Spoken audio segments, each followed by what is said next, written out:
저희 아버지는 도망자였습니다. 초등학교 3학년 어느 날 아버지는 집에 돌아오지 않았습니다. 아침까지 분명히 계셨는데 저녁이 되자 집은 이상할 만큼 조용했습니다.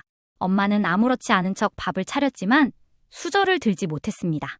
그리고 그날 밤 엄마가 처음으로 제 앞에서 울었습니다. 사업이 망했어, 아빠가. 잠깐 피해 계신 거야. 잠깐이라고 했지만 그 잠깐은 20년이 됐습니다. 학교 운동회 날 아빠 손을 잡고 달리는 친구들 사이에서 저는 항상 맨 뒤에 서 있었습니다. 선생님이 물었습니다. 아버지는 오늘 못 오셨어? 저는 웃으며 말했습니다. 저희 아빠 바빠요. 거짓말이 익숙해졌습니다. 친구들이 우리 아빠는 말이야 라고 시작할 때마다 저는 괜히 화가 났습니다. 그때부터 저는 스스로를 이렇게 불렀습니다. 아빠 없는 애. 그리고 마음속으로 한 문장을 반복했습니다. 도망간 사람은 아빠가 아니다. 저는 그렇게 믿으며 자랐습니다. 그렇게 아빠를 잊고 산 지 20년이 지났습니다. 그러던 어느 날 한 통의 전화가 왔습니다. 김성호님, 보호자분 되시죠? 모르는 번호였습니다. 저는 아무 생각 없이 대답했습니다. 네, 맞는데요. 잠시 망설이던 목소리가 조심스럽게 말했습니다. 아버님께서 오늘 새벽에 돌아가셨습니다. 그 이름을 듣는 순간 머리가 멍해졌습니다. 20년 동안 단 한 번도 꺼내지 않았던 이름. 전화를 끊고 한참을 가만히 서 있었습니다. 슬퍼야 하는지 화가 나야 하는지 아무 감정도 정리가 되지 않았습니다. 엄마는 담담하게 말했습니다. 그래도 가봐라. 장례식장은 생각보다 조용했습니다. 조문객이 많지 않았습니다. 영정사진 속 아버지는 제가 기억하던 얼굴보다 훨씬 늙어 있었습니다. 흰머리가 많았고 눈가에 깊은 주름이 잡혀 있었습니다. 저는 그 앞에 서서도 울지 못했습니다. 이상하게도 눈물이 나지 않았습니다. 그런데 낯선 남자가 다가와 말했습니다. 아버님이 늘 따님 자랑하셨어요. 순간 심장이 철렁 내려앉았습니다. 자랑? 저를 두고 도망간 사람이 무슨 자랑을 했다는 걸까요? 저는 그 말을 믿고 싶지 않았습니다. 그날 밤 장례식장 한쪽에서 유품을 정리하던 중이었습니다. 직원이 작은 가방 하나를 건넸습니다. 아버님이 남기신 건 이게 전부입니다. 낡은 가방 하나? 그 안에 제 이름이 적힌 것이 들어있을 줄은 그때는 몰랐습니다.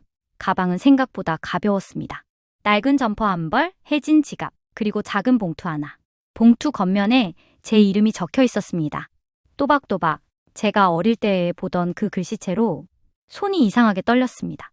봉투 안에는 통장 하나가 들어있었습니다. 은행 로고도 오래된 디자인이었습니다. 계좌 개설이를 보는 순간 숨이 멎는 줄 알았습니다. 아버지가 집을 떠난 바로 그 다음 달이었습니다. 저는 천천히 페이지를 넘겼습니다. 매달 같은 날짜, 금액은 크지 않았습니다. 어떤 달은 10만 원, 어떤 달은 5만 원.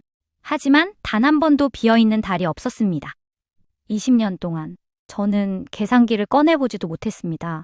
숫자가 문제가 아니었습니다. 그 시간들이 머릿속에서 하나씩 쌓여 올라왔습니다.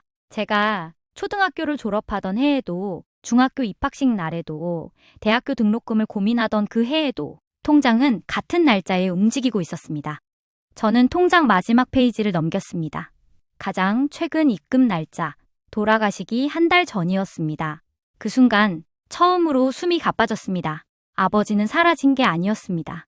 멀리서 매달 저를 기억하고 있었습니다. 그 사실이 저를 더 힘들게 했습니다.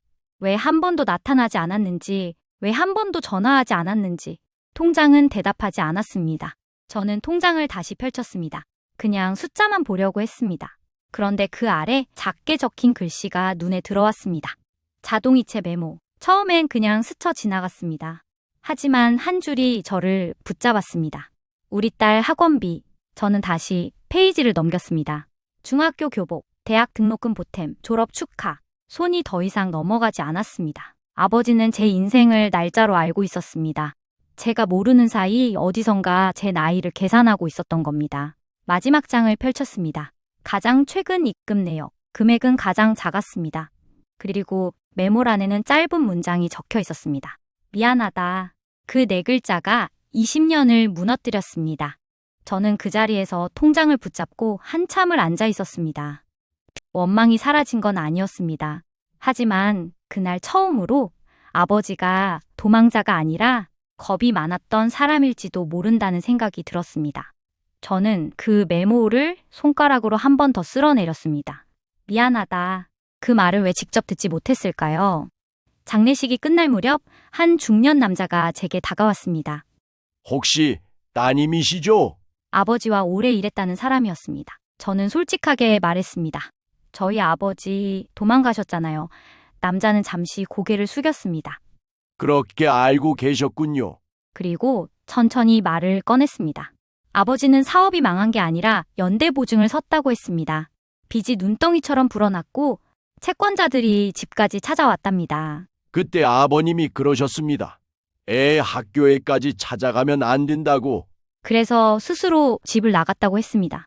빚이 가족에게 넘어가지 않게 하려고 일부러 연락을 끊었다고. 멀리서 지켜보기만 하겠다고 대신 매달 조금씩이라도 모으겠다고 하셨어요. 저는 아무 말도 할 수 없었습니다. 그 남자는 마지막으로 이렇게 말했습니다. 따님 졸업식 날 멀리서 보고 돌아오셨습니다. 순간 숨이 멎었습니다. 저는 그날을 기억합니다. 졸업식이 끝난 뒤 괜히 누군가 저를 보는 것 같아서 뒤를 돌아봤던 날, 아버지는 그 자리에 있었던 겁니다. 다가오지 못한 채 저는 장례식장 밖으로 나와 한참을 서 있었습니다. 20년 동안 도망자라고 믿어왔던 사람이 사실은 겁이 많았던 아버지였다는 걸 이제야 알았습니다. 빈소에는 아무도 없었습니다. 향냄새만 남아있고 국화 몇 송이가 시들어가고 있었습니다. 저는 영정사진 앞에 섰습니다. 사진 속 아버지는 어색하게 웃고 있었습니다. 그 얼굴이 왜 그렇게 낯설면서도 익숙했는지 모르겠습니다. 통장을 가슴에 안고 한참을 서 있었습니다. 그리고 처음으로 입을 열었습니다. 아빠, 그 단어가 이렇게 어려운 말이었는지 그때 처음 알았습니다. 20년 동안 단 한 번도 부르지 않았던 말. 왜 한 번도 안 왔어? 말끝이 떨렸습니다. 나 운동회 때 1등 했어. 졸업식도 했고 회사도 들어갔어. 아빠는 아무 말도 하지 않았습니다. 그런데 통장 속 메모들이 제 대신 대답하는 것 같았습니다. 학원비 졸업 축하, 등록금 보탬. 저는 결국 주저앉았습니다. 나 잘 컸어. 아빠 없이도 잘 컸다고. 그 말이 왜 이렇게 보고 같았는지 모르겠습니다. 눈물이 멈추질 않았습니다. 원망한다고 생각했는데 사실은 기다리고 있었던 것 같습니다. 한 번쯤은 문 열고 들어올 거라고. 한 번쯤은 미안하다 말해줄 거라고. 그 말은 통장에 적혀 있었지만 제 귀로는 듣지 못했습니다. 저는 영정사진을 향해 처음이자 마지막으로 말했습니다. 미안해. 내가 너무 오래 미워해서. 그리고 아주 조용히 덧붙였습니다. 아빠, 장례식이 끝난 뒤 저는 통장을 다시 펼쳐봤습니다. 잔액은 생각보다 크지 않았습니다. 20년이라는 시간에 비하면 많다고도 적다고도 할 수 없는 금액이었습니다. 하지만 그 안에는 아버지의 20년이 들어있었습니다. 저는 한참을 고민했습니다. 이 돈을 써야 할지 그냥 두어야 할지. 결국 저는 통장을 해지하지 않았습니다. 대신 이름을 바꿨습니다. 아버지 통장이 아니라 아빠 통장으로. 그리고 매달 같은 날짜에 저도 돈을 넣기 시작했습니다. 아버지가 넣었던 그 날짜에 금액은 크지 않습니다. 그냥 잊지 않기 위해서입니다. 이제 저는 누군가의 아이를 키우고 있습니다. 가끔 아이가 묻습니다. 엄마, 외할아버지는 어떤 사람이었어? 예전 같으면 대답을 피했을 겁니다. 하지만 이제는 말할 수 있습니다. 겁이 많았지만 끝까지 엄마를 사랑한 사람이었어. 저는 아직도 아버지를 완전히 이해했다고 말할 순 없습니다. 그래도 이제는 압니다. 도망간 사람이 아니라 멀리서 서툴게 지켜본 사람이었다는 걸. 그리고 오늘 처음으로 조용히 말해봅니다. 아빠, 나도 잘하고 있어. 여러분은 부모님께 아직 하지 못한 말이 있으신가요? 혹시 오늘 한번 연락해보는 건 어떨까요?